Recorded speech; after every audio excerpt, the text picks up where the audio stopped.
Hello, you're watching the English News Bulletin on QPVN channel. I'm Châu Nguyễn, and now let me keep you up to date with the headlines. Vietnam and Egypt augment parliamentary cooperation. Developing military science and art to meet practical requirements. International friends wholeheartedly support Vietnamese Agent Orange victims. During his state visit to Egypt on the morning of August 6th local time, President Lương Cường had meetings with the speakers of the House of Representatives and the Senate of Egypt. Meeting with Speaker of the Egyptian House of Representatives, Hanafi El-Gabali, President Lương Cường voiced his hope that the Egyptian House of Representatives would support the enhancement of the Vietnam-Egypt Comprehensive Partnership, further strengthen cooperation on the parliamentary channel, and soon sign cooperation agreements to perfect the legal framework for the Vietnam-Egypt cooperation. For his part, Mr. Hanafi El-Gabali also expressed his expectation that the two sides would promote parliamentary cooperation both bilaterally and multilaterally, while augmenting the delegation exchanges and cooperation in economy, trade, and investment. Meeting with Speaker of the Egyptian Senate, Abdel Wahab Abdel Razak, President Lương Cường suggested that the two parliaments of the two countries closely coordinate, support the effective implementation of bilateral cooperation mechanisms, negotiate and complete policies, agreements, and legal frameworks for cooperation, facilitate cooperation between businesses, import and export, and people-to-people connection. President Lương Cường and the high-ranking delegation of Vietnam successfully concluded the state visit to Egypt and have started the state visit to Angola. We'll keep you up to date on the visit on our next bulletins. Moving on to noticeable military defense news. On August 6th, General Trịnh Văn Quyết, chairman of the General Political Department and the working delegation, visited and presented gifts to national contributors in Võ Nhai Commune, Thái Nguyên Province, and offered incense and planted trees at the National Historical Site where the 2nd National Salvation Army Platoon was established. On behalf of the leaders of the party, the state, the Central Military Commission, and the Ministry of National Defense, General Trịnh Văn Quyết sent his deep gratitude and best wishes to wounded soldiers, mothers' relatives, and national contributors. The chairman of the General Political Department said that the Ministry of National Defense would continue to closely coordinate with localities, including Thái Nguyên Province, to effectively implement policies for national contributors and mobilize resources to take good care of national contributors and their families.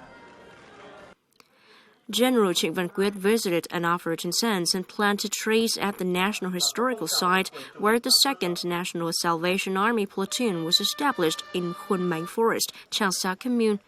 Here on September 15th, 1941, the 2nd National Salvation Army Platoon was established with 36 officers and soldiers. This is one of the predecessors of the Vietnam People's Army today.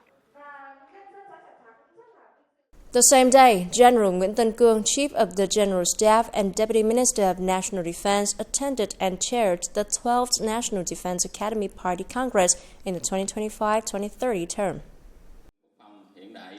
The National Defense Academy determined that in the 2025-2030 term, it would focus on improving the quality of training and education and developing military science and art to meet practical requirements.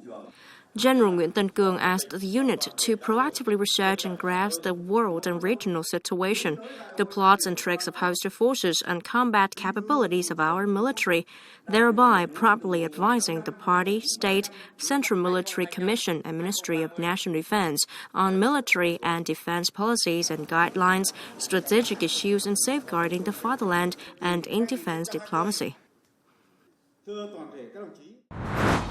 Coming up next, overseas Vietnamese look towards homeland. International friends wholeheartedly support Vietnamese Agent Orange victims. On August the 6th in Hanoi, the State Committee for Overseas Vietnamese Affairs under the Ministry of Foreign Affairs organized a press meeting to brief on a number of activities in celebration of the 80th National Day of the Socialist Republic of Vietnam and activities related to overseas Vietnamese in the coming time.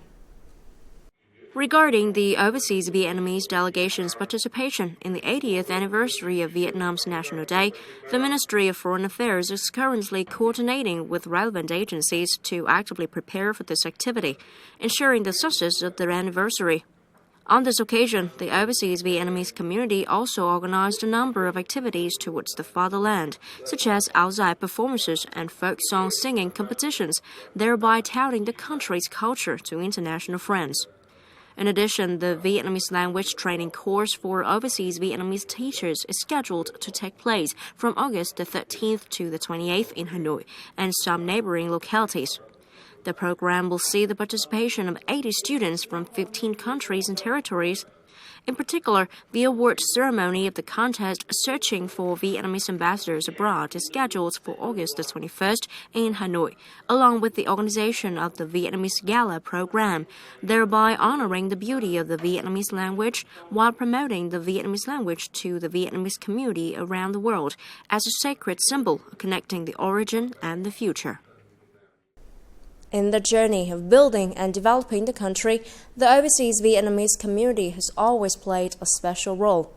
Though living far from home with deep patriotism, overseas Vietnamese always turn toward their homeland and stand with the nation. In the era of renovation and integration, they contribute not only significant economic, scientific, and technological resources, but also act as ambassadors, promoting Vietnamese culture and identity to the world. To better understand the role of overseas Vietnamese and the party and state policies that support their return and contributions to the homeland, we had a talk with Mr. Nguyễn Trung Kiên, Chairman of the State Committee for Overseas Vietnamese Affairs under the Ministry of Foreign Affairs. Sir, overseas Vietnamese are an inseparable part of the nation and a vital resource for development. In recent years, what have been their main contributions and what policies have the party and state introduced to support them in returning to live, study, work and invest in Vietnam? Throughout our history of building and safeguarding the nation, the contributions of overseas Vietnamese have held significant meaning. Looking back during the most difficult periods of our country's history, even before the founding of the Democratic Republic of Vietnam, the first revolutionary organizations were formed abroad, such as the Vietnamese Revolutionary Youth League, and the Indo-Chinese Communist Party was founded overseas in places like Hong Kong, China. During critical periods such as the Geneva and Paris negotiations, overseas Vietnamese in France and elsewhere offered great support to Vietnamese negotiation delegations and revolutionary fighters. Many families in Laos and Thailand even sent their children back to Vietnam to join the army and fight for independence. After the country gained peace, our compatriots continued to contribute to homeland. Since 1993, when we adopted an official policy on foreign investment, overseas Vietnamese have sent home over $230 billion. Many scientists and social activists have returned or supported Vietnam's efforts globally. The party and state understand this and have provided support not just through policies, but also with transparent and concrete laws. After the Politburo issued Resolution 36, with directives and conclusions to clarify and realize the work of creating favorable conditions for overseas Vietnamese living, working, and studying in Vietnam. This has been shown through Directive 45 and Conclusion 12 of the Politburo, requiring all agencies and local authorities to improve legal and administrative procedures to make them transparent and convenient for Vietnamese people living abroad to return, live, study, work, and invest in Vietnam. Sir, what are the biggest challenges in the affairs related to overseas Vietnamese? In the time ahead, what plans and programs will the State Committee for Overseas Vietnamese Affairs implement to further strengthen the great national unity bloc and foster stronger connections between overseas Vietnamese and their homeland? As we can see, the world is undergoing rapid and profound transformations. The global order is shifting swiftly and unpredictably. That is a common challenge facing the whole world. The second challenge is that the world is facing environmental challenges, making our living space no longer safe and stable for the future. The overseas Vietnamese community is facing difficulties in responding to socio-economic changes in the host countries and the relationship between those countries and others. The overseas Vietnamese, on the other hand, must continue striving to build their life, affirming their position in society as well as their Vietnamese identity in the society where they live. Those are challenges facing them. Secondly, the challenge is compounded by the broader challenges facing our nation. Amidst ongoing trade tensions, the domestic economy is also facing many difficulties. Exports, employment, and business development are all under pressure. The key question, then, is how we respond to these difficulties, both within the country and in concert with the overseas Vietnamese community, while preserving and strengthening national solidarity both at home and abroad. These are critical challenges. All of these issues are deeply intertwined with the work related to overseas Vietnamese. It is also related to the question of how we sustain and reinforce the great national unity bloc. Through recent contacts, we've seen that the overseas Vietnamese community remains optimistic. They're encouraged by the determination of the country's leadership and by the alignment between words and actions. Their trust and willingness to stand together in facing challenges give it confidence that the unity of Vietnamese people will remain a powerful force in driving our nation forward. Thank you for your time. More than half a century has passed since the end of resistance war against the U.S. imperialists, yet its devastating consequences still linger, etched deep into the bodies and souls of millions of Vietnamese people. Among the countless wounds left behind, the pain caused by Agent Orange is perhaps the most haunting, a wound that has never healed. In the long journey to alleviate the pain, we're not alone. Helping hands from the community, social organization, scientists, doctors, and domestic and international sponsors landed to Agent Orange victims. Not only Vietnam, the justice fight for Agent Orange victims has also received support from many international individuals, those who have crossed historical boundaries to stand on the side of justice, all for a common goal to give hope to Vietnamese Agent Orange victims. Seeing the suffering of the Agent Orange victims in Vietnam truly touched André Flood, Member of Parliament and Minister of State of Belgium. He was instrumental in advocating for the Belgian House of Representatives to become the first parliament in the world to pass a resolution supporting the Agent Orange victims in Vietnam in October 2023 with unanimous approval. Mais effectivement, j'ai eu l'occasion. The image of Agent Orange victims enduring their daily suffering is etched in my mind. The resolution was passed based on this reality. This is only the beginning, but it will spread more widely to other parliaments and potentially across the EU. For American veteran Matthew Keenan, the war in Vietnam left him haunted. After decades of living with the trauma of his past and being diagnosed with cancer linked to Agent Orange, Matt returned to Vietnam, although his friends back home found his decision hard to understand. He carried with him fears of how Vietnamese people would treat an American veteran, but Vietnam was not what he had imagined. I come to Da Nang 10 years ago because I had cancer from dioxin, from the chemical they used during the war. So I wanted to learn more about how it affected the Vietnamese people. So one of the first things I did was to visit the daycare center here, and I got to meet the staff and the children, and everybody was so nice and welcoming.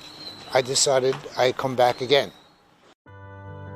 From a veteran with psychological trauma from the war, Matt became a role model in helping Vietnamese children affected by Agent Orange, creating a story full of perseverance and hope.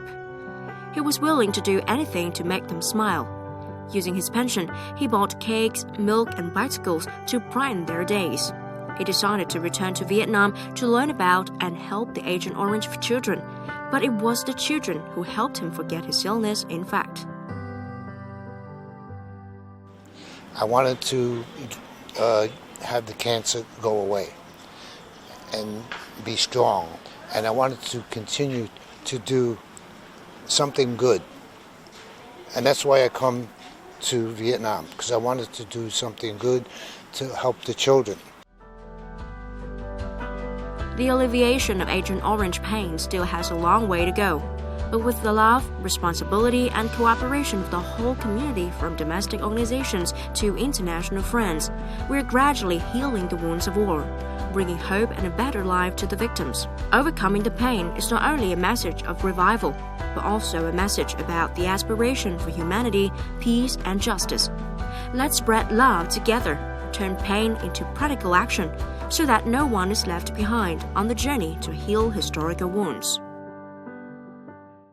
And that's all for now. Remember, you can always watch news again at qpvn.vn. Now, thank you for watching and hope to see you next time.